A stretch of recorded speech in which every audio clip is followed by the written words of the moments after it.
ఆయన్నే గురిగా పెట్టుకోవడం. విశ్వాసం అంటే ఆయన తప్ప మరింకేది నాకు గొప్పది ప్రధానమైంది కాకపోవడం. అది విశ్వాసం. అక్కడ స్టార్ట్ అవుతుంది శిష్యరికం. ఈరోజు ప్రశ్న ఏంటంటే, మీకుందా అలాంటి విశ్వాసం? ఎంతకాలమైంది మీరు క్రైస్తవులయ్యి? ఎంతకాలమైంది మీరు మారు మనస్సు పొంది? ఎంతకాలమైంది మీరు బాప్తిస్మం తీసుకొని? మీ భక్తి గ్రాఫ్, మీ విశ్వాసం గ్రాఫ్ ఎలా ఉంది? ఇందాక నేను చెప్పినట్టుందా, లేకపోతే ప్రగతి సాధిస్తోందా? 10 ఏళ్ల క్రిస్మస్కి ఇప్పటి మీ క్రిస్మస్కి భక్తి మారిందా?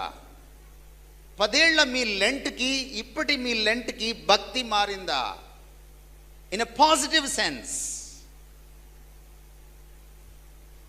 ప్రగతి సాధించిందా? ఇఫ్ నాట్, మీ శిష్యరికాన్ని ఆయన క్యాన్సిల్ చేస్తాడు. నేను శిష్యులం కాదు ఆయనకి. That's number 1.